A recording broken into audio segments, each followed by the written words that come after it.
사랑합니다. 축복합니다. 사랑합니다. 축복합니다. 고맙습니다.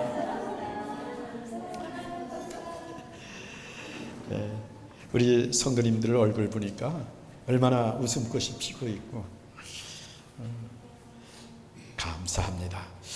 여러분 감사하는 생활을 많이 하십니까? 오늘 한 주간 동안 감사 좀 많이 좀 하셨어요? 이 대머리에도 감사할 조건이 무려 6가지나 된다고 하는 아주 재미있는 글이 있어요. 첫째로 여성들에게는 거의 없는 현상이라는 겁니다. 그래서 모든 여성들은 감사해야 된다. 두 번째로 하나님의 사랑을 많이 받는 사람이 대머리가 된다는 거예요. 하나님이 날마다 그 앞니마를 이렇게 쓰다듬어 주셔서 그래서 대머리가 된다는 거예요. 세 번째로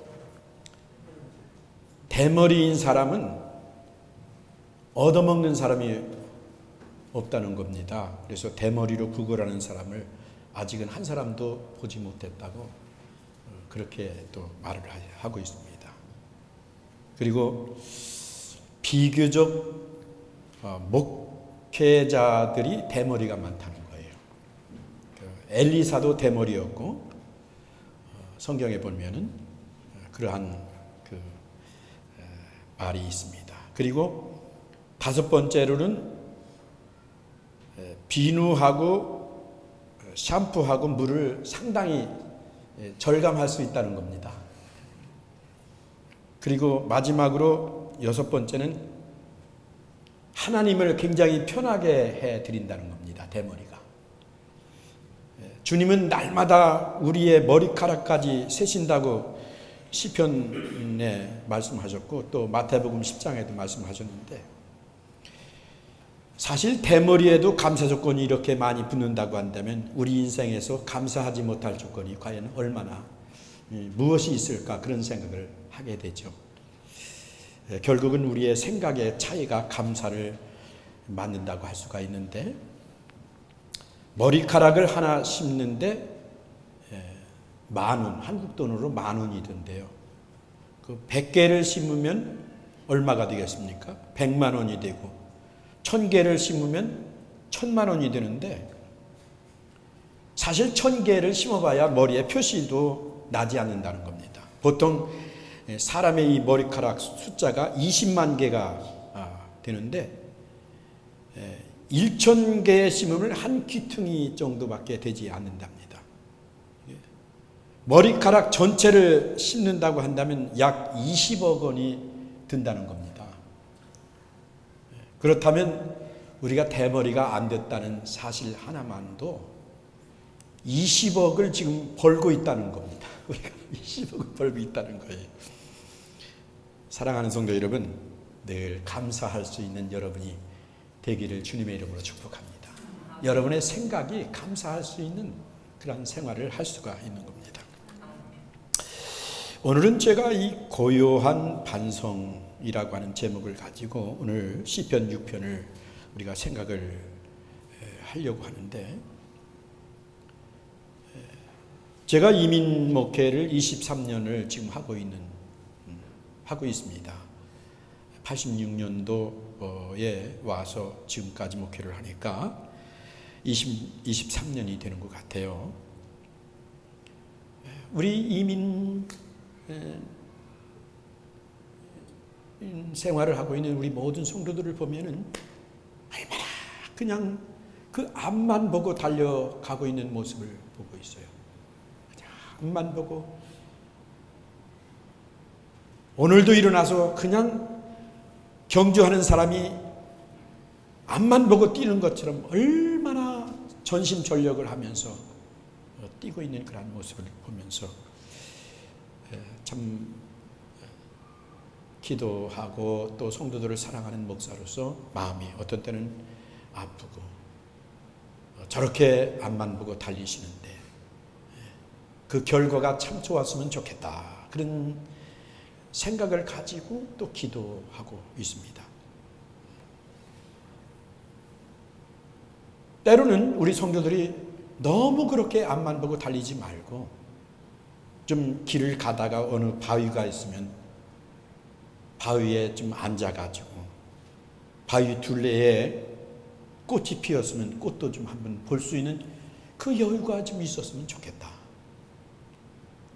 또 시냇물이 흐르고 있는 그곳에 잠시 멈춰서서 거기 조그마한 고기들이 막 헤엄치는 그러한 모습도 보면서 나름대로 마음에 쉼을 얻고 또 여유를 좀 가지면서 그렇게 살았으면 좋겠다.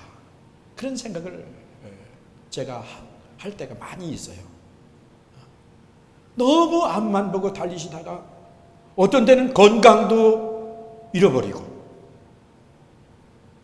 또 마지막 어느 순간에 와서 내가 이러한 결론은 인생의 마지막을 보려고 이렇게 앞만 보고 달렸나, 그런 후회를 하지 아니하고 하나님이 지으신 이 아름다운 세상을 마음껏 즐기면서 보면서 감사하면서 그리고 찬송하면서 여유 있게 좀 인생을 좀 살았으면 좋겠다.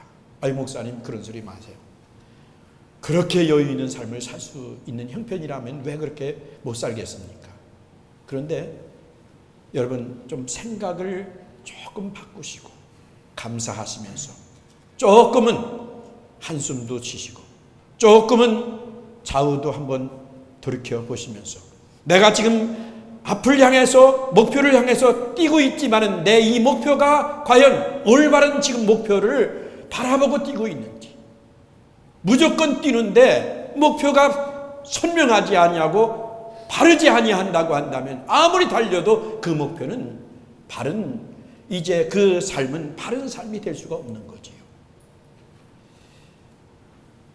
우리가 구약 성경에서 전도서를 보면은 이 전도서는 다윗의 아들 솔로몬이 지은 그 숙이라고 인생의 마지막을 장식하면서 내가 인생을 이렇게 살았는데 인생이라는 것이 바로 이런 것 같다 하는 자신의 그 어떤 삶의 기록을 통해서 모든 후대에게 참 교훈을 주려고 쓴 책이 바로 전도서입니다.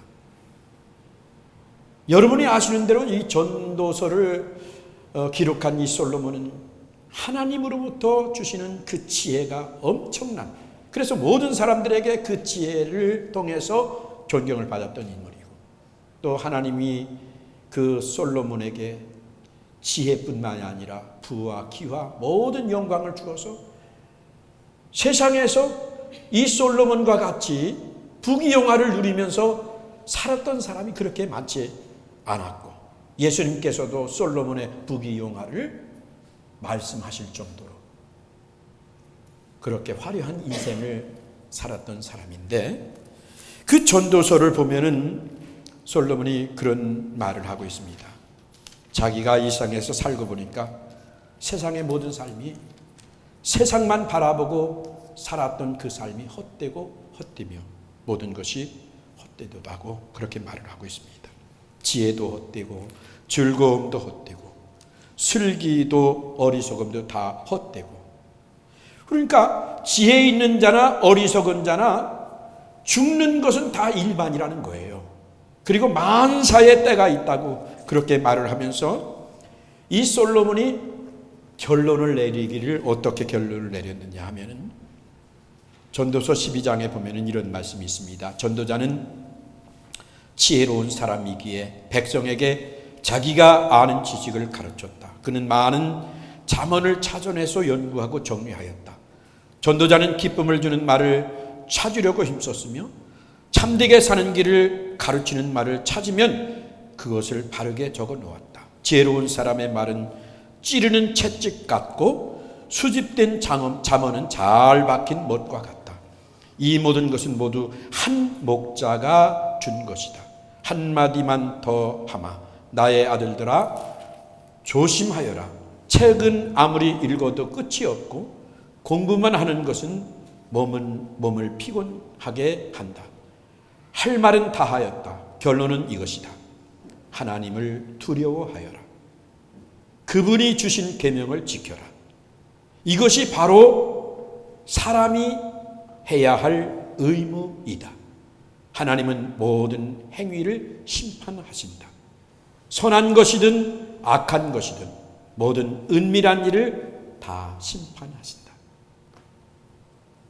솔로몬이 자신의 인생의 마지막을 이제 바라보면서 지금까지 살아온 모든 삶을 정리한 그 책의 마지막 결론은 인간의 본분은 여호와를 경외하는 것이라고 말하면서 이 세상에서 사람이 어떻게 살았든지 그 사람이 산 그 행위대로 하나님은 보응을 하신다고 말씀하시고 계십니다.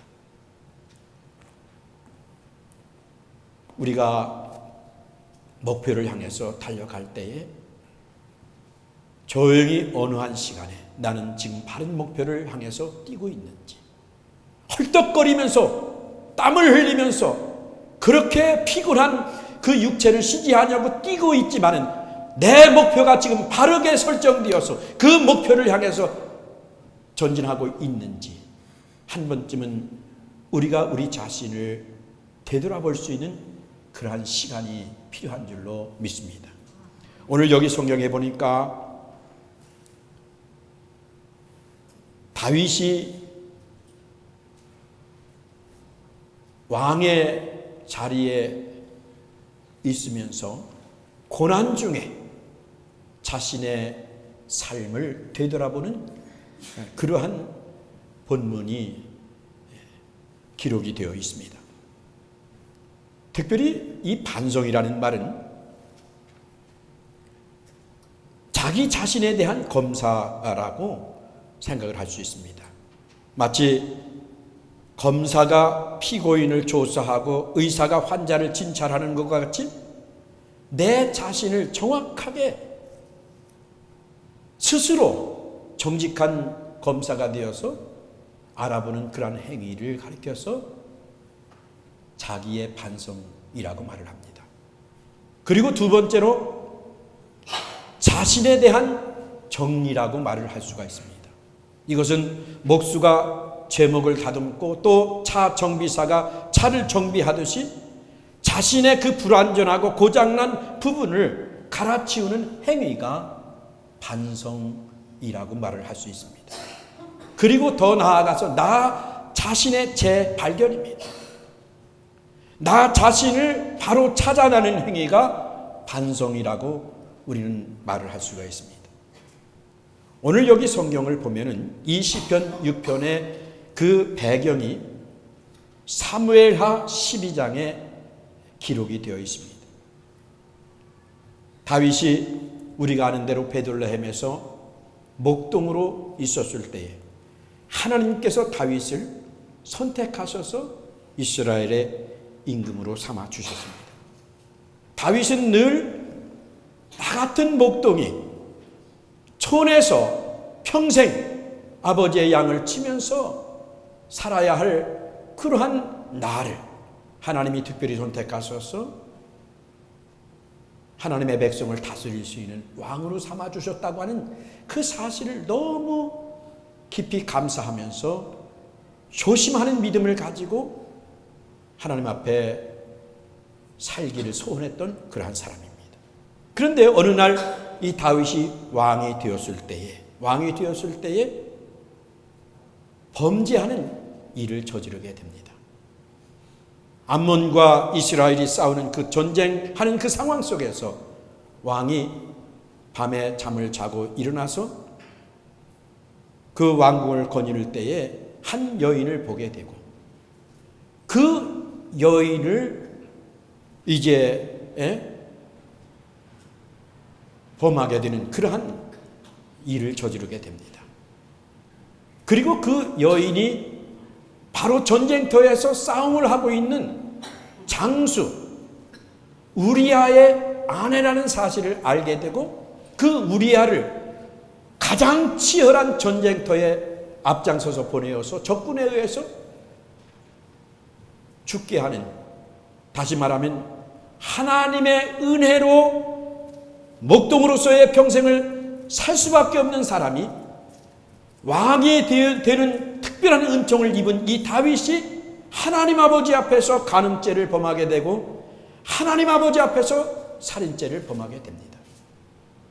그때에 하나님께서 당시에 귀하게 쓰시는 나단 선지자를 다윗에게 보냅니다.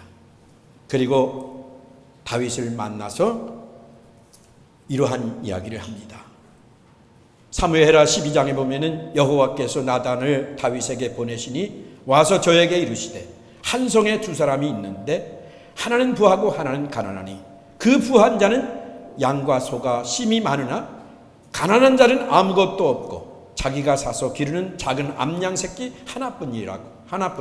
그 암양 새끼는 저와 저의 자식과 함께 있어 자라며 저의 먹는 것을 먹으며 저의 잔에서 마시며 저의 품에 누움으로 저에게는 딸처럼 되었거늘 어떤 행인이 그 부자에게 오면 부자가 자기의 양과 소를 아껴 자기에게 온 행인을 위하여 잡지 않냐고 가난한 사람의 양 새끼를 빼앗아다가 자기에게 온 사람을 위하여 잡았나이다 하면서 나단 선지자가 다윗에게 그러한 이야기를 합니다. 그때 다윗이 그 사람을 크게 노하여 나단에게 이르되 여호와의 사심을 가리켜 맹세하노니 이 일을 행한 사람은 마땅히 죽을지라.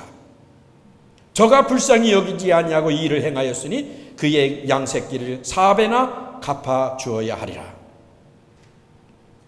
이때 나단 선지자가 다윗에게 이르되 당신이 바로 그 사람이라. 이스라엘의 하나님 여호와께서 이처럼 이르시기를 내가 너로 이스라엘 왕을 삼기 위하여 네게 기름을 붓고 너를 사울의 손에서 구원하고 내 주인의 집을 네게 주고 내 주인의 처들을 내 품에 두고 이스라엘과 유다 족속을 네게 맡겼느니라. 만일 그것이 부족하였을 것 같으면 내가 네게 이것저것을 더 주었으리라. 그리한데 어찌하여 내가 여호와의 말씀을 업신여기고 나 보기에 악을 행하였느냐. 내가 칼로 햇사람 우리아를 죽이되 암몬 자손의 칼로 죽이고 그 처를 빼앗아 내 처를 삼았도다. 나단 선지자가 왕 앞에 나아가서 당신이 바로 그러한 사람입니다 하면서 하나님께서 주시는 말씀을 다윗에게 말을 하게 됩니다. 그러면서 이제 내가 나를 업신여기고 햇사람 우리아의 처를 빼앗아 내 처를 삼았은즉 칼이 내 집에 영영이 떠나지 아니하리라 하셨고 여호와께서 또 이처럼 이르시기를 내가 내 집에 재화를 일으키고 내가 내 처들을 가져 내 눈앞에서 다른 사람에게 주리니 그 사람이 내 처들로 더불어 백주에 동침하리라. 너는 은밀히 행하였으나 나는 이스라엘 무리 앞 백주에 이 일을 행하리라 하셨나이다.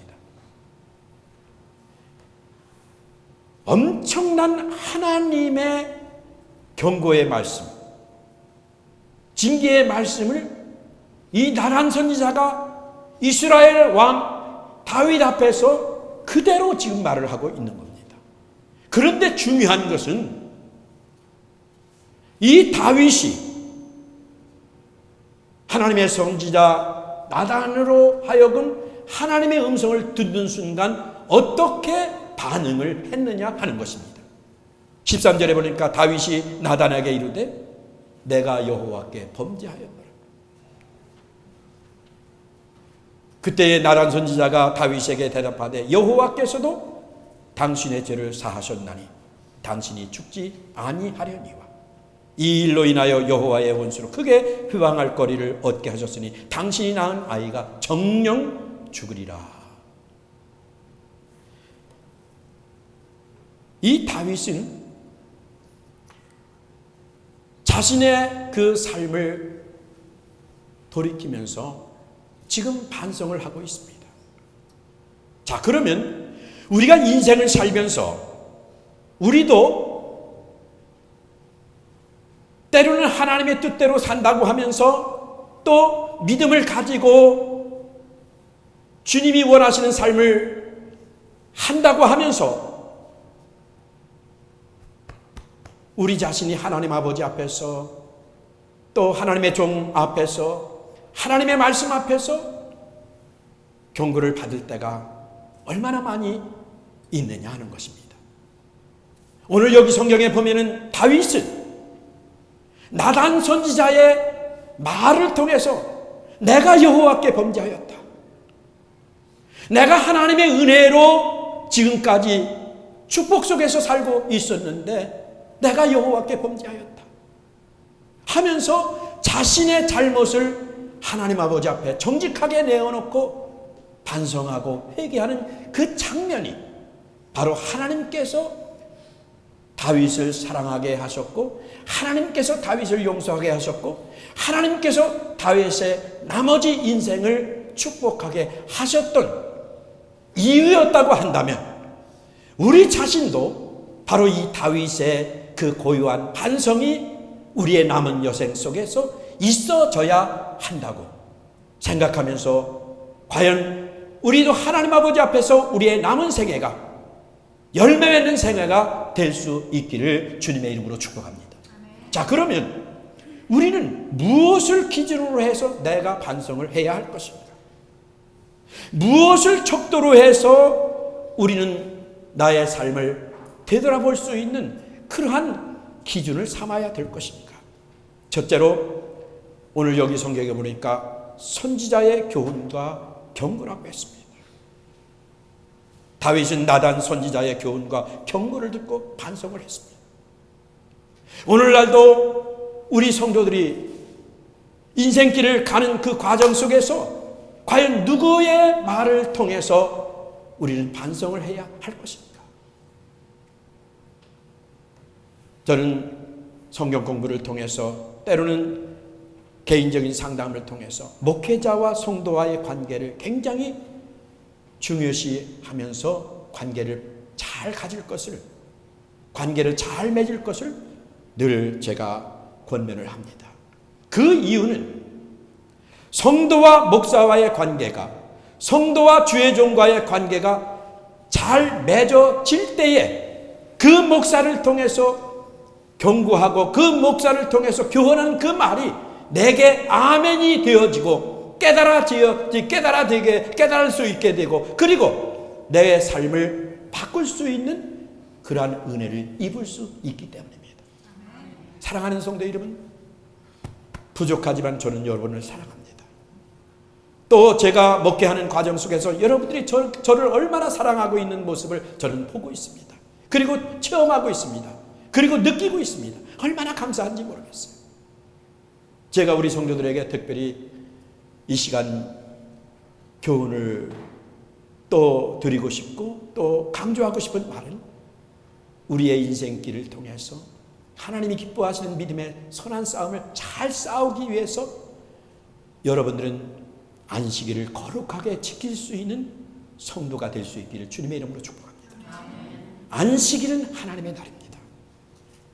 이 날에 내가 너희에게 복을 주시겠다고 말씀하셨습니다. 이 날에 하나님이 우리에게 은혜를 주시겠다고 약속을 하셨습니다. 여러분, 주의 날은 내 날이 아닙니다. 주님의 날입니다. 무엇보다도 여러분들이 주님 앞에 찾아 나와서 먼저 주님을 향해서 영광을 돌리고 하나님 앞에 여러분들의 삶을 드림으로 말미암아 하나님이 주시는 은혜가 여러분들의 가슴 속에, 삶 속에 넘칠 때에, 월요일부터 일주일 동안에 여러분들의 삶은 하나님의 은혜 안에서 평탄하고, 그리고 하나님이 주시는 축복 속에서 여러분들의 삶이 약속하신 열매로 가득 채워질 줄로 믿습니다. 여러분, 안식일은 내 날이 아닙니다. 주님의 날입니다. 어떠한 일이 있다 할지라도 안식일을 거룩하게 지킬 수 있기를 바랍니다. 두 번째로 성경을 통해서 우리에게 말씀하고 계시는 것은 11조의 문제. 여러분, 저는 심각한 얘기를 하면은 웃고 얘기할 수가 없어요. 제가 한국에서 11조 설교를 하는데 얼마나 인상을 쓰고 했는지, 어느 집사님이 은혜 받았습니다 하면서, 목사님 돈 얘기할 때는 웃으면서 해야 돈이 나오는 거지, 그렇게 목사님처럼 인상 쓰고 얘기하면은 11조 설교, 아무리 올바른 설교라도 마음의 문이 열리지 않습니다. 그런 얘기를 해요. 그래서 제가 웃으면서 좀 얘기하려고 그러는데 11조는 하나님의 것입니다. 믿습니까? 여러분, 말라기에서에 보면은 여러분들이 10의 1조를 거룩하게 구별하여서 하나님 앞에 드릴 때에 하나님께서 내가 너의 곳간에 차고 넘치고 흔들어서 채워주지 않는지 시험하라고 말씀하셨습니다. 여러분, 여러분들에게 건강을 주시고 지금까지 여러분들의 삶의 모든 과정을 인도하시고 지켜주신 그 하나님의 은혜를 여러분들이 인정한다고 한다면 10가지 중에서 그 하나는 나한테 바치라고 하는 그 하나님의 말씀을 귀중하게 여기시고 여러분들의 생애가 11조를 통해서 물질의 풍성과 건강의 풍성과 그리고 하나님 앞에 영광을 돌릴 수 있는 만 가지의 형통이 있기를 주님의 이름으로 축복합니다. 제가 다른 말씀을 많이 드리고 싶은데 정말로 우리 사랑하는 성도들이 하나님의 말씀에 약속한 대로 안식일을 거룩하게 지키고 특별히 10의 1조를 통해서 믿음으로 온전히 하나님 앞에 헌신하게 될 때에 하나님이 여러분들에게 주시는 그 축복이 이 땅에서 이민생활하는 모든 사람 속에서 샘플로 여러분들에게 보여줄 수 있는 그러한 그 축복이 우리 교회에서 나왔으면 좋겠어요. 할렐루야. 그래서 여러분들의 삶이 날마다 하나님의 은혜 안에서 활기 있고 힘이 넘칠 수 있는 그러한 역사가 있기를 주님의 이름으로 축복합니다. 두 번째로 우리의 이 반성의 기준은 다른 데 있지 아니합니다. 오직 이 말씀 안에 있습니다. 할렐루야. 여러분, 우리의 신앙은요, 말씀을 떠나서는 있을 수가 없습니다. 또 하나님이 인정하지도 않습니다. 시편 119편에 보면은 무슨 말씀이 있느냐 하면 이런 말씀이 있어요. 시편 119편에 청년이 그 행실을 무엇으로 깨끗하게 할 수 있을까? 주의 말씀을 따라 살 수 있습니다. 내가 주께 범죄하지 않기 위해서 주의 말씀을 내 마음에 두었습니다. 주의 종을 후대하여 살게 하소서. 그리하시면 주의 말씀을 지키겠나이다. 여호와여 주의 율례의 도를 내게 가르치소서. 내가 끝까지 지키리이다. 여호와여 주의 말씀대로 주의 인자하심과 주의 구원을 내게 임하게 하옵소서. 그러면서 여호와는 나의 분기신이니 나는 주의 말씀을 지키는 것이라 하였나이다. 시편 1편에도 보면은 복이 있는 사람은 주의 말씀을 주야로 묵상하는 자라고 말하고 있습니다. 주의 말씀을 주야로 묵상하는 사람은 시냇가에 심기운 나무와 같이 사시장철 그 잎이 푸르고 열매를 맺을 수 있다고 말하고 있습니다. 사랑하는 성도 여러분, 여러분들의 삶을 점검할 때에 이 말씀을 가지고 점검할 수 있기를 주님의 이름으로 축복합니다. 많은 사람들이 무슨 이론을 가지고 많은 사람들이 무슨 경험을 가지고 이야기하더라도 여러분들은 베레아 사람처럼 신사적인 사람이 되어서 하나님의 말씀이 그런가 다시 한번 펴서 살펴보고 하나님의 말씀이 나에게 지금 이 순간 무엇라고 말씀하시는지 이 말씀을 펴서 살펴보면서 하나님의 말씀을 통해서 여러분들의 삶의 모든 문제를 결정하시고 그리고 그 말씀을 통해서 순종할 수 있는 은혜가 있기를 주님의 이름으로 축복합니다. 여러분, 우리가 육신을 위해서 얼마나 우리는 좋은 것을 먹기를 원합니까? 저도 피곤할 때는 영양제를 먹습니다. 저도 어떠한 일이 있을 때는 좀 좋은 음식을 먹기를 원합니다. 여러분, 여러분들의 육신을 위해서 그렇게 먹는 것도 귀중하게 생각하고 가려 먹는다고 한다면 여러분들의 영혼을 위해서 이 말씀이 얼마나 소중한 말씀이라고 하는 사실을 여러분들이 아시지 않습니까? 여러분들의 영혼을 위해서 이 말씀이 취하로 묵상되고, 여러분들의 영혼을 위해서 이 말씀이 꿀보다 더 달 수 있기를 바라고, 여러분들의 삶을 위해서 이 말씀이 여러분들을 바른 길로 인도할 수 있는 능력이 되기를 주님의 이름으로 축복합니다. 때로는 우리가 삶을 통해서 외로울 때도 있어요. 그럴 때 이 말씀을 통해서 하나님이 주시는 위로를 얻을 수 있었으면 좋겠어요. 때로는 우리가 세상을 살다 보면 앞에 절벽 같은 그러한 망망하고 좌절할 수밖에 없는 그런 상황에 처할 수도 있을 거예요. 그때 여러분들이 이 말씀을 통해서 하나님이 나와 함께 하신다고 하는 약속의 말씀을 부여잡고 좌절하지 않고 일어서서 믿음을 가지고 담대하게 살 수 있는 은혜가 있었으면 좋겠어요. 사랑하는 성도 여러분, 사람들이 우리에게 얼마나 많은 말을 하고 있습니까? 그 말 속에서 때로는 우리의 가슴을 아프게 할 때도 있었고, 우리를 너무나도 힘들게 할 때가 얼마나 많이 있었습니까? 그때에 여러분들은 고요한 중에 하나님의 말씀을 읽으면서 나를 위로해 주시는 그 하나님의 손길을 체험하는 역사가 있었으면 좋겠어요. 사랑하는 성도 여러분, 이 말씀이 여러분들의 삶의 기준이 되기를 주님의 이름으로 축복합니다. 여러분들의 인생을 점검하는 그 모든 것들이 사람의 이론이 아니고 하나님의 말씀으로 여러분들의 삶의 문제를 해결받을 수 있기를 바랍니다. 마지막으로 보면은 이 다윗은 환난과 역경을 통해서 자신의 문제를 되돌아보는 그러한 은혜를 입었어요. 여러분, 우리가 인생을 살다 보면 때로는 울어야 할 일들이 얼마나 많이 있습니까? 원치 않는 어떠한 병 때문에. 요새는 저는 참 겁이 많아서 그런지 병원에 가는 것이 그렇게 싫어요. 당신 좀 다음에 진찰을 해놓고서 의사가 좀 이렇게 하면서 다음에 한 번 더 오셔야 되겠습니다. 그러면 아이고 내가 무슨 암은 아닌가 굉장히 겁이 날 거예요. 그렇죠? 많은 사람들이 얼마나 고난 속에서 두려움 속에서 염려 속에서 살고 있습니까? 실제로 고난의 현장 속에서 몸부림치면서 사는 사람, 어떠한 문제 때문에 좌절하면서 땅을 치면서 인생을 참 버리려고 하는 그 순간까지 가는 사람들이 얼마나 많이 있습니까? 제 친구 중에 의사가 한 사람이 있어요. 신앙생활을 하는데 굉장히 바쁩니다.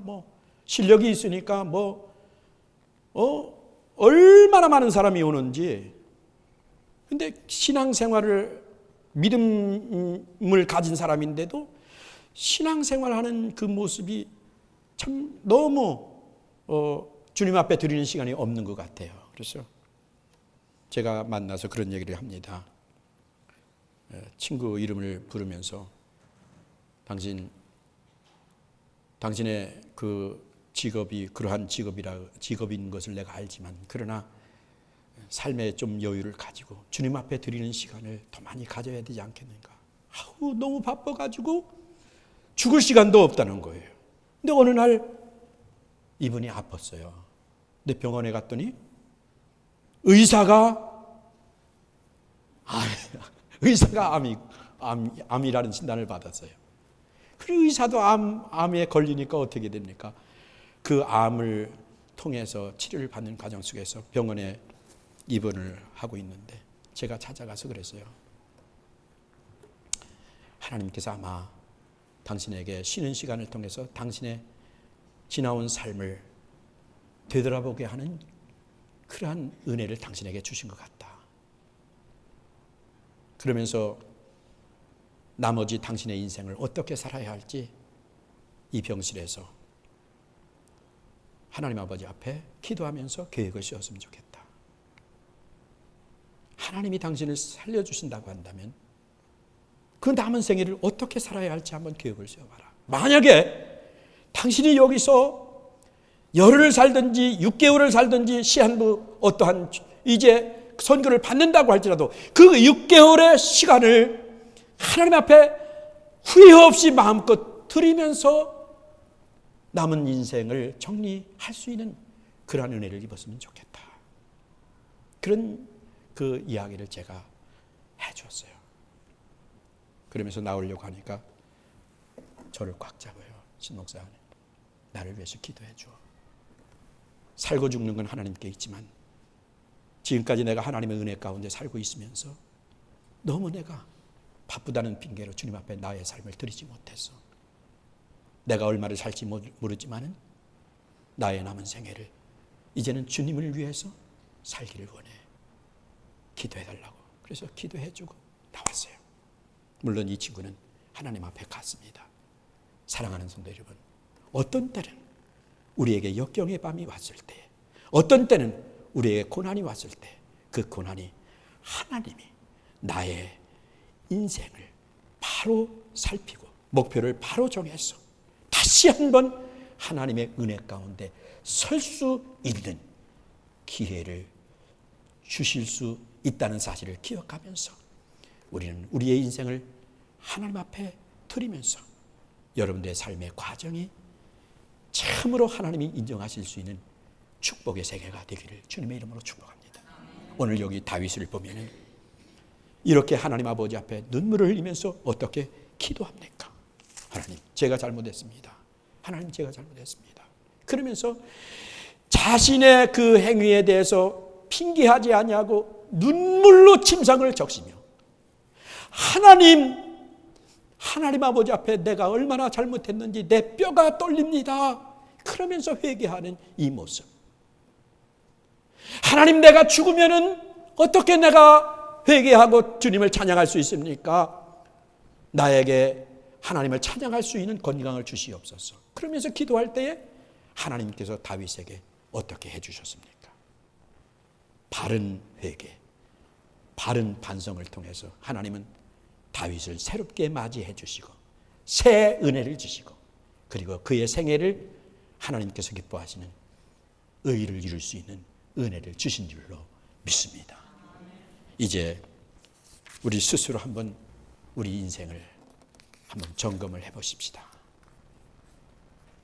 과연 나는 지금까지 어떠한 모습으로 나의 삶을 살고 있었는지, 달려가고 있었는데 한다고 했지만은 과연 나는 목표를 바로 정하고 달려가고 있었는지, 우리 잠시 눈을 감으시고 우리 자신의 그 모습을 뒤돌아보면서 하나님의 은혜로 살았는데 감사하지 못했습니다. 하나님의 은혜로 살아있는데 하나님이 주신 축복을 가지고 하나님 앞에 영광을 돌리지 못했습니다. 때로는 내 뜻대로 신앙생활했고 때로는 내 감정대로 신앙생활했습니다. 하나님, 나의 연약함을 불쌍히 여겨 주셔서 이제는 말씀 안에서 신앙생활하게 도와주시고 하나님이 우리에게 주시는 그 말씀대로 믿음의 길을 걷게 하여 주시옵소서. 우리 잠시 통성으로 기도하십시다. 할렐루야, 할렐루야. 거룩하신 나의 아버지 하나님, 이 시간 주님께서 저희들을 사랑하여 주셨고 주의 은혜로 저희들을 축복하여 주셨습니다. 나의 인생길을 지켜주신 하나님께서 지금까지 나의 생애를 뒤돌아볼 때에 정말로 하나님의 은혜였음에도 불구하고 내가 잘난 줄 알고 교만했고 내가 잘난 줄 알고 하나님 아버지 앞에서 너무나도 게으르고 또 교만한 죄를 지었습니다. 불쌍히 여겨 주시옵소서. 오직 주님만 바라보게 도와주시고 말씀 안에 서게 도와주시고 진리 안에 서게 도와주시고 십자가만을 바라보는 역사가 일어나게 하여 주시옵소서. 주님만 의지하는 백성이 되게 하여 주시옵소서. 할렐루야, 할렐루야, 할렐루야. 영광을 받아 주시옵소서.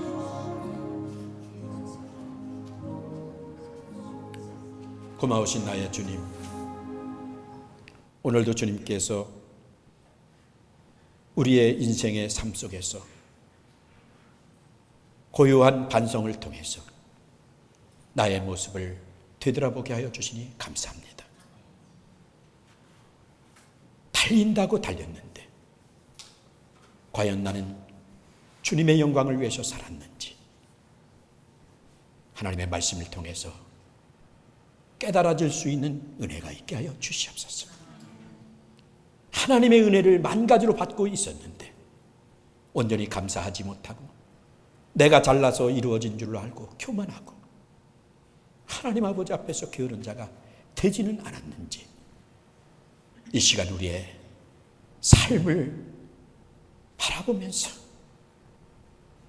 주님 앞에 내 결심이 바로 서지게 도와주시고 나의 삶이 새로워질 수 있는 은혜가 있게 하여 주시옵소서. 예수님의 이름으로 기도하옵나이다.